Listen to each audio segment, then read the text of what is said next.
I have been in a process where we started to look at a business and we had to report them to HMRC for tax fraud.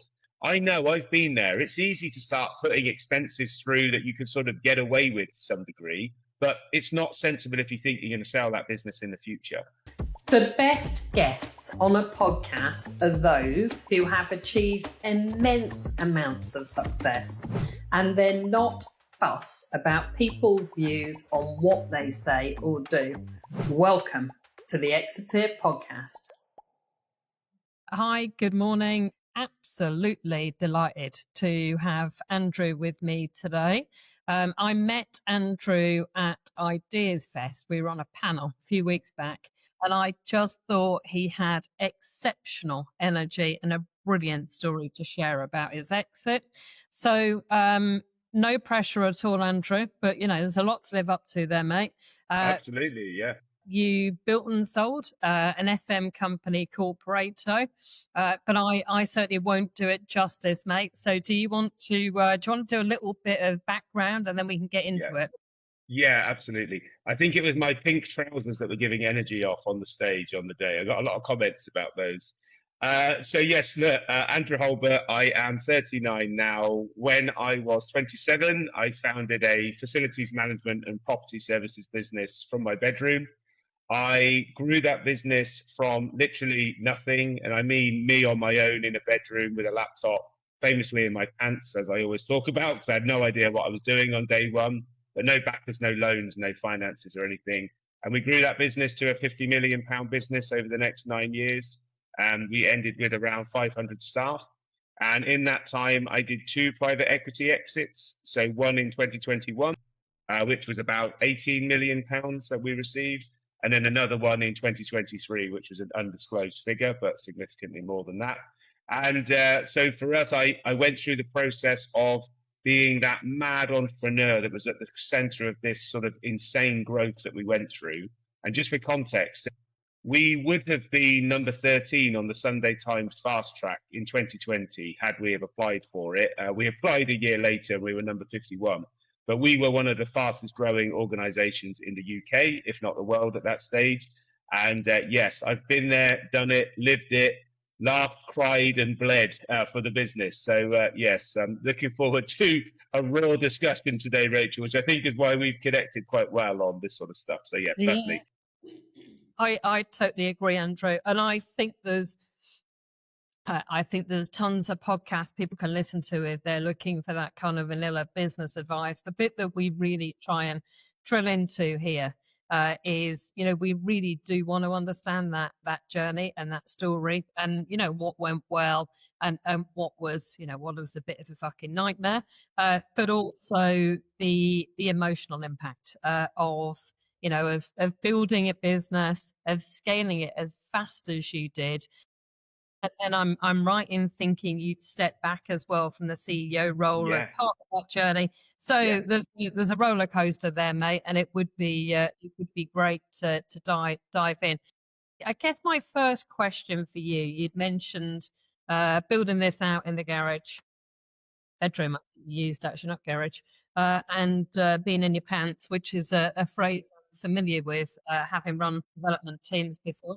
And having the up close and personal experience of chatting to them at that time. So where did the motivation come from, mate? Well, I'm your typical council estate family, working class background. I grew up in an environment where my mum and dad were working their asses off, from the very beginning. My dad was in a factory from the age of 15 until I gave him £250,000 to retire in cash one day, which is a whole different story. And then my mum was in Sainsbury's for 30 years, as well as doing 2 other jobs and raising 3 kids at the same time. So my motivation really came from the fact that I didn't come from money. We worked for everything that we got. And that's an amazing background to have as an entrepreneur, because it really drives that hard drive within you. However, I knew that life wasn't for me. I knew from about the age of 15, I didn't want to be working for the rest of my life. And I sort of saw life as this curve that you go to school, maybe go to university or get an apprenticeship or whatever. You go to work for 50 years, you retire, and then you die.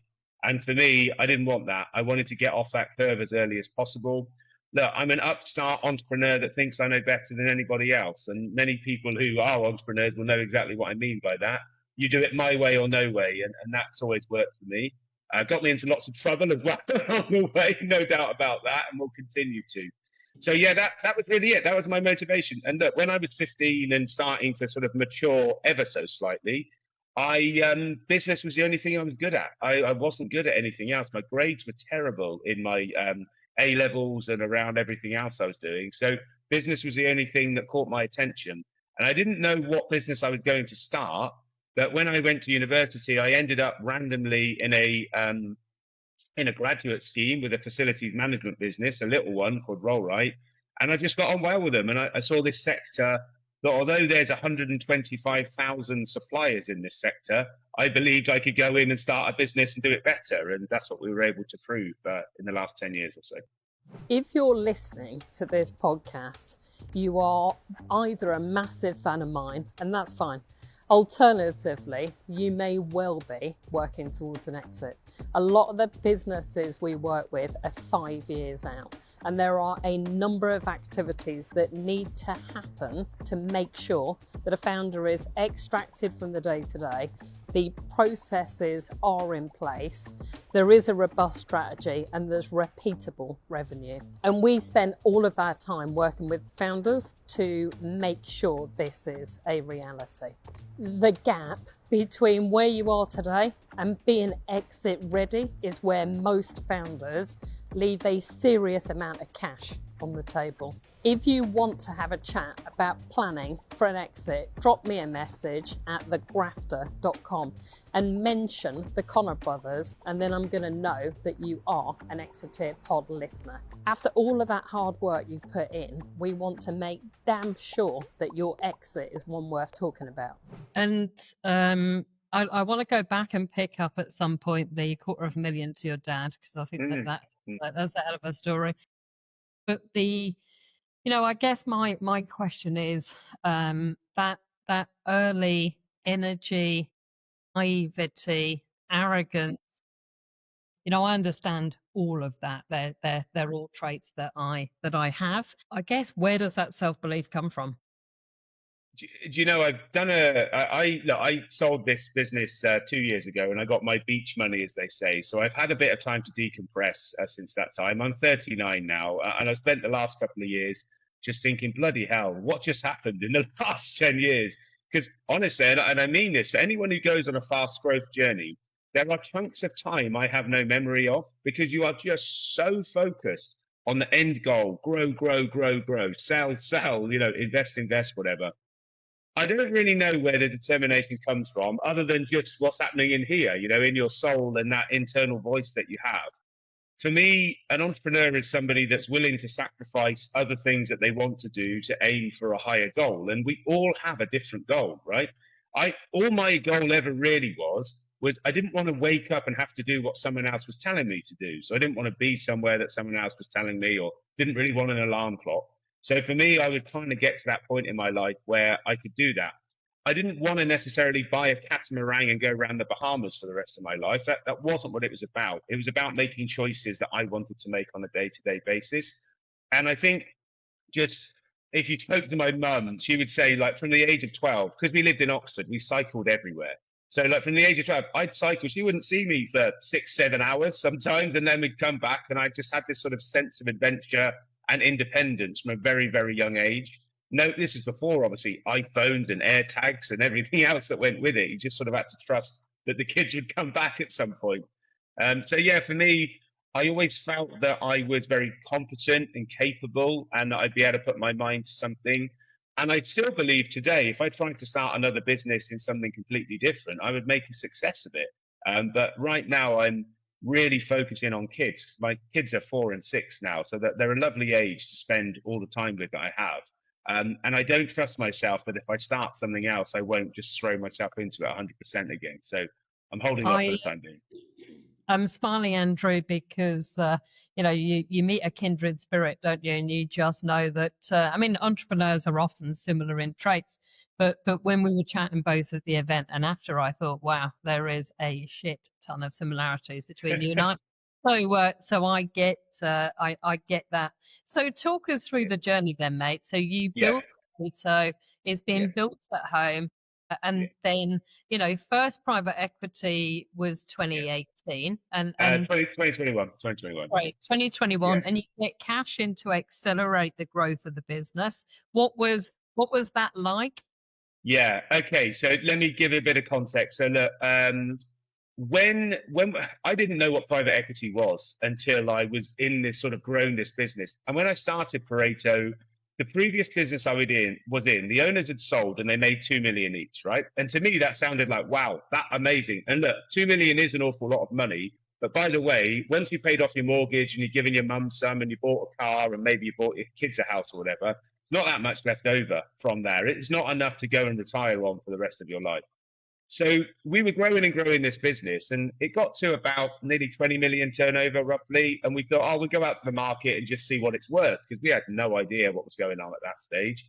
And then we were introduced to the world of private equity, and the corporate advisors that we used, which was Quantuma at the time, they went out and they said, look, we think you've got a great business here. There's going to be some interest in it. And we didn't know whether we'd sell it to a big company or whether we get investment, whatever.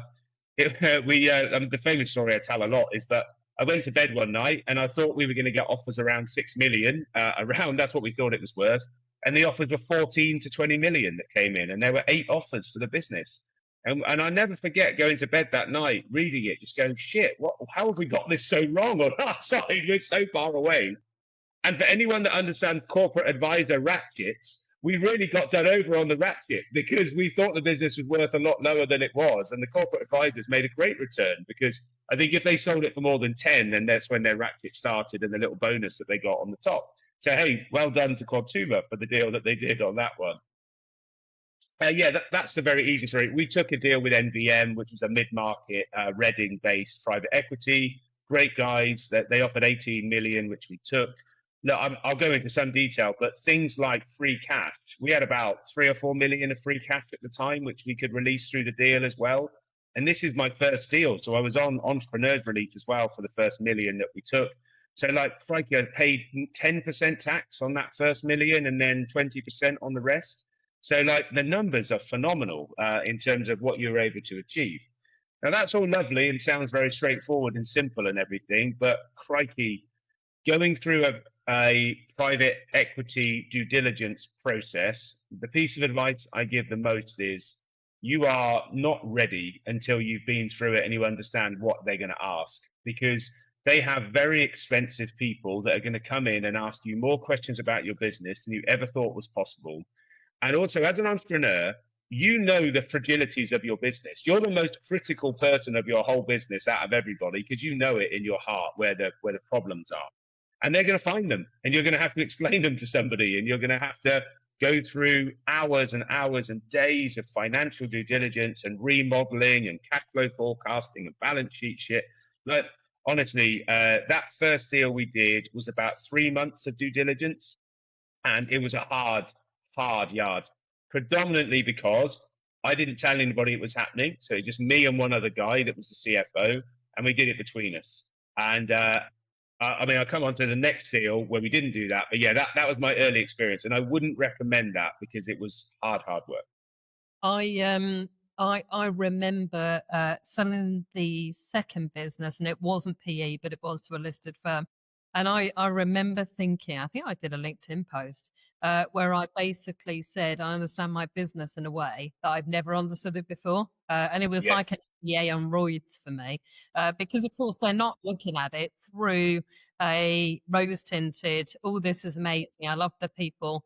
We're doing some amazing stuff. It's all about impact. It was finance, finance, finance. And it was every different, angle and variable. And I guess what you're saying there is, you'd done that with one other individual. So would some additional advice and support around you have helped with that process? Yeah, the advice I wish I'd have had then, I wish I would have spoken to someone that had been through a process before so I could just be prepped for what I was about to hit. And then also, I would have widened the net of people that knew, because then they can help you to do all these due diligences and start batting them back. because remember, you're still growing a business. We were still growing at like 30% that year whilst we were doing the process at the same time and coming out the back of COVID. It was an incredibly busy time, and my daughter was born. So it was like all these things happening at the same time and really conflicting reasons that you needed to do things. So yeah, for me, the advice is widen the net, open your trust circle a bit to make sure that people are going to support and be part of it.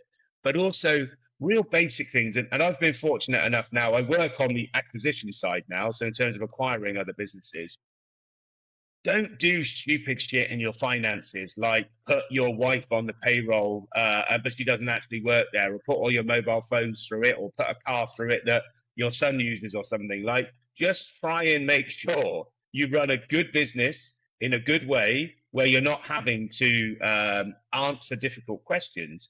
I have been in a process where we started to look at a business and we had to report them to HMRC for tax fraud. You know, it's that sort of thing. You just have to be quite sensible about how you run a business. And I know I've been there. It's easy to start putting expenses through that you can sort of get away with to some degree, but it's not sensible if you think you're going to sell that business in the future. And for me, my integrity and my financial integrity is one of like my just absolute cornerstones of my person. And yeah, so for us that wasn't a problem, but I've seen it on the other side, and you have to be careful with that. Yeah, I agree wholeheartedly. And the the partner on the business is one of the most regular things we see. And when we're talking to entrepreneurs about having a business clean and tidy, there's almost a surprise when you say what's she doing on here, or he, Yeah. what role are they playing, and people Yeah. are like, what are you talking about? And the other favorite we hear a lot is, well, I took the dividends out because I want to pay down the mortgage. I'm like, hold on, I thought you wanted to sell the business. Yeah. So yeah, it's interesting that the first round. I guess my question actually on PE. Well, PE gets a bad rap, in my opinion. And it sounds like it was a super smart move Yeah. for you guys, and they were a cracking outfit. Yeah. Well, yeah, look, I can talk about PE generically. If I just continue the story a bit, it will help. We then, private equity came in, so NBM, and we then went on a journey where we grew the business from roughly 20 million turnover to 45 odd million turnover in 2.5 years. And we brought the EBITDA with it whilst we had that growth. Now, the reason that happened was the investors encouraged us to invest £1 million into our overhead so that we could supercharge growth and get ready for the future. Now, we didn't know whether we were on a 3-year, 5-year, 7-year strategy. We didn't know because we were just sort of going through this rapid growth still. But without the investors, I never would have put £1 million into overhead. I still can't quite believe that we did it, because as an entrepreneur, you're very careful about your overhead costs and what you're doing with it. But look, that supercharged us. And we went through this mad 2.5-year journey backed by the investors, with me still leading. And then we managed to get another private equity exit 2.5 years later. And that gave a 4.2 times return to the investors for what they put in. So 420% return on your money in 2.5 years, which will be no surprise is a case study on their website. And you can go and see me doing a video on that on MBM's website.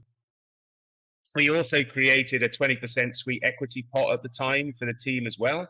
So we took this team of about 15, 17 senior leaders with us, who also, got to release some of their funds through the private equity, sweet equity deal that they had as well. So that took us up to 2023. Now, in the process of doing that, I also stepped back before we sold to the next private equity, because I knew I wasn't going to be running at this pace of 1,000 miles an hour forever. And my son had then been born, so I now have 2 kids, and I'd been at home a bit more because of COVID, and it sort of completely changed my vision on what success in life was. And I wasn't around for my daughter much when she was born, but then when I had the 2 kids and I'd been at home, the biology in me was pulling me towards the kids. And I'm so proud that I was able to change my mindset around that, because now I love it, and it's like my number one thing. So we then had to go through the process in that 2.5 years, when we're growing incredibly quickly as well, of hiring a new board, including a new CEO, and me being comfortable to step back. and we got a new chief operating officer and finance director and everything to prepare a board that was going to be able to go into the next sale, deliver what we needed them, and deliver beyond. And that's really what we were able to do. So we went out to the market and we managed to find a CEO that was almost as good as Andrew, but never quite going to be as good as Andrew, of course. I was wondering if there was going to. I was wondering if there was going to be a mention. No, I think the reality is, and I genuinely believe this, entrepreneurs. For me as an entrepreneur, I'm exceptionally good at getting something off the ground, getting people motivated, it growing to a certain size. I am not your guy that is going to take it from 50 million to 150 million, because that's too much detail, too much effort, too much focus. That's not where my skill set is. It's at the earlier stages of that. And the business needed somebody who was an older person that had been doing it for some time, that had experience in growing businesses from 50 to 200 million pounds. And that's what we brought in. And we brought in a guy that had done 11 merger and acquisition deals himself as well. And he was the right fit for where the business was going into the future. And so that worked really well for us and was successful. And we went through that deal. I was fortunate then to make my decent money at that stage. And in total, look, we'd exited for $100 million in total across these two deals. So it was a significant amount of money that was being generated here. And then I was able to take a step back. If I go back to private equity, so I understand why private equity may have a challenging reputation, because they're going to put money in, and then a few years later, they want to take more money out. And it becomes very financially driven. Now, in my experience, when the numbers are good and you're growing, generally they're happy and they'll invest in things and they're happy to go along with what you're saying. When you're not hitting your targets, they're not happy and they want to start asking questions. And the challenge with private equity, because most of them have been to like Cambridge University and then been to Ernst & Young or something afterwards, they're exceptionally detailed and they will go into a level of detail that you didn't even know was possible again and start asking lots of difficult questions. So I think for me, if you are ever preparing a financial budget for the future that you are selling to private equity, make sure it's accurate. Make sure you think you can hit it, because there's no point saying you're going to triple sales next year and then you don't, because then you're really going to have a lot of challenging questions and your relationships might not be so powerful afterwards. But the other part of private equity, just for people to be aware, so I sold my original stake, but then in round 2, they gave me back a chunk of the business and it was a good chunk. I then sold that stake in round 2, and now they've given me back a chunk of the business again. And when Pareto sells again in the future, I will sell that chunk. And look, the reality is I may make more money in that third sale than I did in the first 2 combined. So like private equity almost enables you to keep selling the same shares over and over again. And each time it may be more, it may be less. It depends obviously what happens within the business. And obviously when you're CEO, you've got much more control of the value of those shares. I'm in a fortunate position now where I've made the money that I needed to in life, and I'm happy where I am, and I live a wonderful life now. But look, of course, if someone's going to come and offer you a load more millions again in the future because you have a percentage of the business, then of course that's a brilliant thing. So yeah, private equity, I think if you get it right, can be very lucrative for entrepreneurs, and also can bring people on the journey and create lots of sweet equity opportunities for people to come on the journey as well.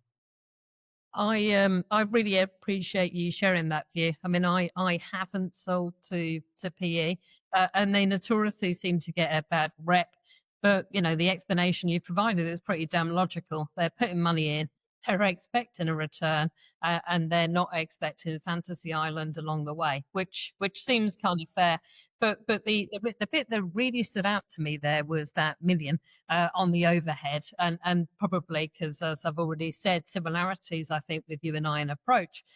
So you know, as a bootstrapped entrepreneur, the thought of ploughing $1 million in psychologically, but it's the ultimate growth accelerator, isn't it? That's what you guys found.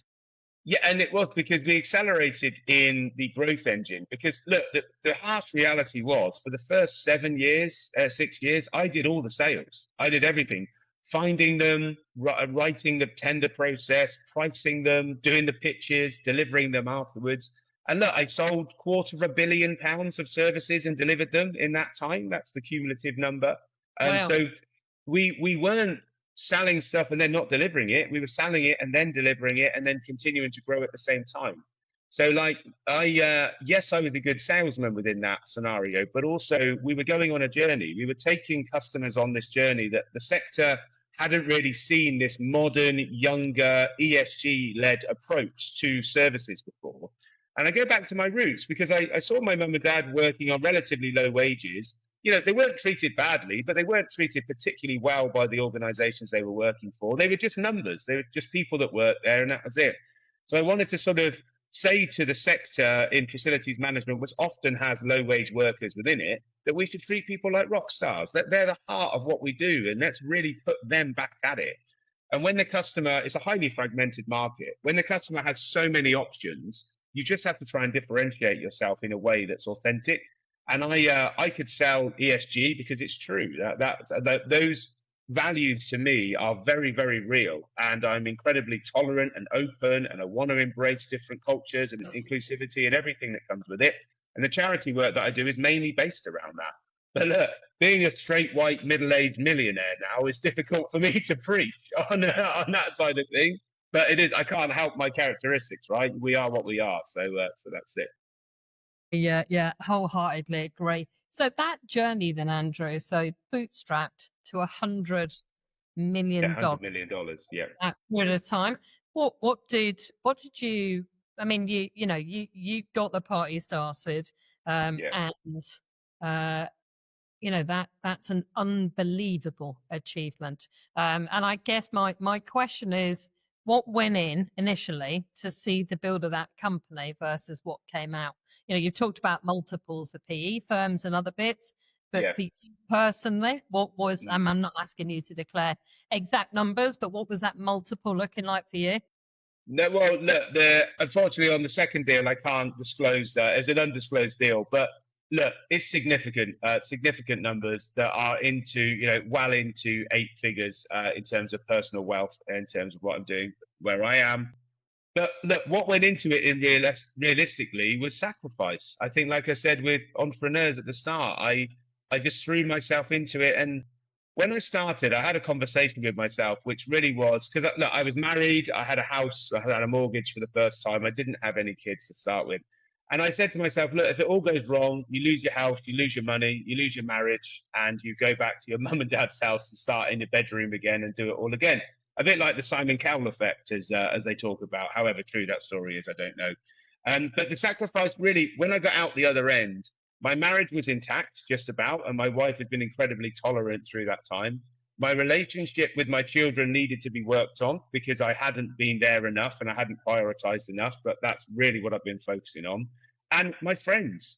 The friends are the easiest ones to neglect, because when they say on a Friday, hey, come to London, we're having a house party. No, I can't. Come into a stag do. Sorry, I can't. Come to whatever. It was always no. And the good thing about boys is we're so emotionally detached that we sort of forget about we haven't seen our mates for 5 years. And then when I call them up and say, hey, let's go on holiday next week, generally I can get them to say yes. So I've been working really hard on my relationships with friends again. I've just come back from Naples and Rome with 4 of my mates, just sort of getting on the train, having a beer. We've all got kids now, so everybody's got responsibilities, and just enjoying that part of it. And if I can, just the other bit for me that I got out of this was when I made my first few million through the first deal, I didn't go and buy a sports car. I bought my mum and dad their house. I bought my 2 sisters their houses as well. I went on my quad bike to the bank and I took out £250,000 in cash, which they were really unhappy about, by the way. If anyone's ever tried to take out £250,000 in cash, especially on a quad bike with a backpack and a pair of flip-flops. Andrew, there better be a photo of you on that quad bike. Well, I mean, I've got... Yeah. I'd like that when we release this episode. And I drove to my mum and dad's house and I put this £250,000 in a Sainsbury's bag. It was just loose notes, 50s and 20s. And I got my dad a retirement card and I went round to the house and I gave him this retirement card and he opened it and he's like, what the bloody hell's this? And I'd done a calculation inside around exactly how much money he would need to retire now. And then my mum sort of started crying because she saw the card and realised what was going on. And I tipped this £250,000 all over the floor in the living room. The photos I do have is of my dad laid across the floor with these stacks of 50s all next to him, saying, how are we going to get this back into the bank? Is what he was saying on that. But yeah, I absolutely love that story. What an incredible story, but also what an incredible way of returning the favor. I mean, yeah, that's yeah. that's a real testament to you. And how have you found it, kind of Yeah, emotionally? You know, yeah. that you've mentioned there's been a couple of sales of the business. How did you find it stepping down as CEO? How did you find the exit? Stepping down as CEO, when I felt we found the right person that had the credentials to do a great job, I was comfortable with it. But look, again, entrepreneurs will know what I mean. I'm a control freak. I want everything to be done my way, and that is difficult to deal with. The reality, how I had to deal with it, I just had to step away. I had to just let him get on with it. And almost what I didn't know was better for me at that stage, because if I knew stuff was happening, I'd have an opinion on it, and then I'd want to try and get involved and change it. So for me, that was the best thing to do. Employ someone you trust, let them get on with it, and run through the process. And that worked for us. Stepping away after the deal, when I did the first round of private equity, I felt a bit guilty because I'd made all these millions, and yes, I'd done some nice things for my family with it, but a lot of the team hadn't made any money at that stage because there weren't shares. So when we created the sweet equity pot, but in after the first deal and before the second one, on the second deal, I felt much more comfortable because they all made a load of money as well because there were millions flying around in sweet equity at that stage. So I felt I could run off into the sunset, having helped those that had been on this journey with me, and that was a deep thing for me. And I, after the deal was done, I took them all to Paris, and we went and got pissed for a couple of days in Paris, and it was just like, hey, thanks so much for doing this for me. And they were like, no, thanks for doing this for us. You know, it's a very mutual sort of like respect in terms of what had happened. And now today, you know, I've stepped back. I'm still non-exec with Pareto. I'm still a 7% shareholder today. So I support the board in a non-exec capacity. But life now is about family. It's about doing the mundane stuff like the school run and going swimming with the kids. I bought a farm. That was what I did with my second amount of money. So I now go out on the quad bike and pick some fruit, and we make jam and bread together and all that quintessentially English shit that people do. But yeah, that's my life now. And I get to choose daily what I'm involved in and what I'm not. Now, look, I'm still busy because there's 1,000 things going on that I'm involved in, and I'm still enjoying doing stuff. I also am chair of the Institute of Workplace now as a volunteer, which I've been involved with for my whole career. And yeah, so I get to sit at the top of the sector. I'm doing a keynote tomorrow in front of 1,000 people at the Grosvenor Hotel. So these things, they make me feel very positive. And I think that the other thing I always just mention is I'm one of the biggest blood donors in the world now. So I'm in the top 0.1% of blood donors globally. I donate every couple of weeks, saved well over 1,000 lives now. And I'm just trying to leave these sort of nice nuggets of legacy that when the kids look me up in the future, they and you know, who knows when we go, right? That's the other thing. I'm very aware that right now everyone who I want to be here is here, including me. And one day that might not be the case, or it won't be the case one day. So I'm trying to make the most of it whilst I can, and use those entrepreneurial traits to try and enjoy life as much as possible in the time that we have. So yeah, that's where I am today. I absolutely love that. And you'd alluded to the fact the last 18 months have been much more about friends and family. Yeah. And do I deduce there's been a bit of a kind of personal journey as well? So understanding Andrew a little better over the last 18 months? Yeah, absolutely. I've sort of gone back.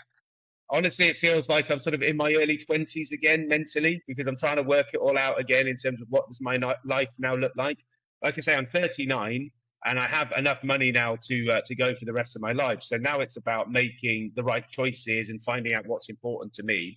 And it's things like, you know, we planted a forest, a virgin forest that we planted that hopefully will grow over the next 100 years. It struggled in the summer because of how dry it was, but and I've just bought a nature reserve on the side of my land as well, which we're extending out into. So there's all these nice things now that we get to do, and I feel very positive about those. But you know what? You don't have to be rich to do these things. It's the power of going round to your mum and dad's house and having a cup of tea and wanting to be there and listening to the stories and taking it in and not being on your phone.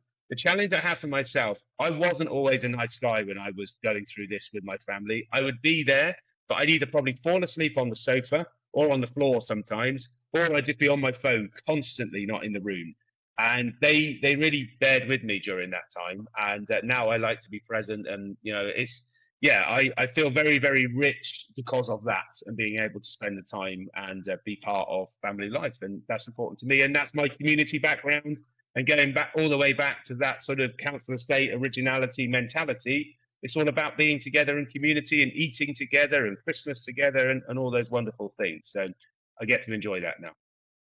And you'd mentioned that you're doing some acquisitions at the minute. Is that part of a kind of acquisition strategy? Is that advisory, or is that things that take your fancy? Are you happy to share a bit about that? Yeah, so that's predominantly within the facilities management world still. So that is looking at acquisitions. As I mentioned, there are 125,000 service providers in what we do, and there are 93% of those are less than a million. So as a strategy, you can buy less than a million turnover. As a strategy, it's possible to buy these smaller businesses at maybe 4 or 5 times EBITDA. And as a collection, you probably sell it for 15 times EBITDA one day. So that arbitrage, which I only learned that word recently, the arbitrage number of the difference between the EBITDA you buy it on, multiple you buy it on, and the EBITDA multiple you sell it on, is a great way of creating wealth and value within an organization. But you need cash to be able to do that, because obviously just lots of cash and debt and everything that goes with it. It won't be a surprise. I get pitched a lot of businesses now as well for investment. So people chat about investment. I haven't bitten on anything yet. There's some really interesting people out there. There are also people who have absolutely no idea about money, and they ask for huge sums of money, and you just think you are going to burn through that so quickly that nobody is going to give you that. But I'm a nice guy. I'm here to try and mentor and help and sort of offer my opinions on things. But it's really interesting being on the other side, because for a lot of entrepreneurs I meet, I'm where they want to be. So there's a lot of knowledge that we can impart on them to try and help them through the process. And around due diligence, like we mentioned, is one of the most important things to get ready for.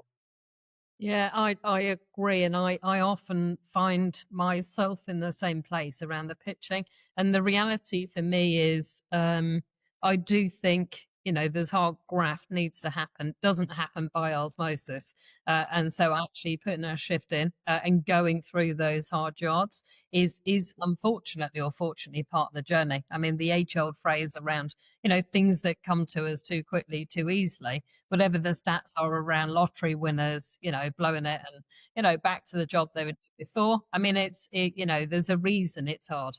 Yeah. Yeah. Well, there is. And look, my other warning to people is you can go on TikTok or Instagram or YouTube and see 1,000 people that say it was an easy success, and you only see them at the point where they become viral and made a load of money and all that.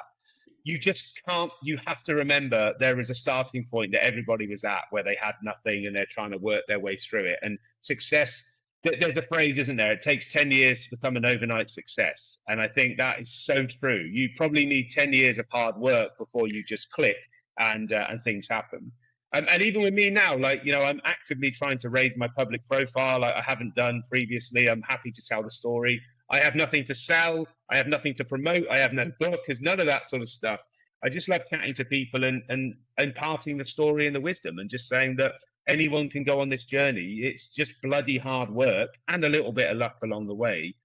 But the only way you do it is by stepping outside of what you're doing and starting, and then working it out from there. It's not always easy for everybody, but that's literally what you need to do, and just have a lot of belief as well. Solid, really, really solid advice. And final question, Andrew, is one thing that you haven't shared about this journey over the last couple of years. Are you happy to share a little gem for us? Yes. What is the gem? Okay, so when I got my second money, when I got my beach money, I went to buy an Aston Martin in bright orange because of the dickhead that I was. And this is only last year, and I went to the showroom, and as I walked in, there was a bright yellow McLaren with the suicide doors up on the side. So I just fuck it, I'm having the McLaren, that's fine. So I bought the McLaren, drove it around, felt like a knobhead for about 6 months, and thought, I can't have this car, and then I sold it again. So it's not all about. I'm very fortunate to have a few nice cars, but nothing as ridiculous as that. I like old school cars is more what I'm about.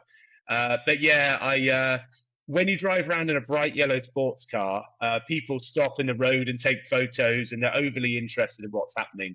I much prefer to just be like going through without anybody knowing who I am or whatever is going on with me. I also got pulled over twice by the police. I wasn't even speeding, just got pulled over twice because I assumed they thought I looked like a drug dealer, and they pulled me over to see what was going on. And on one occasion, the police pulled me over in Holborn, and they said they'd been tracking me or something, and they got me and asked me a load of questions, where I got the car from, how I afforded it, etc.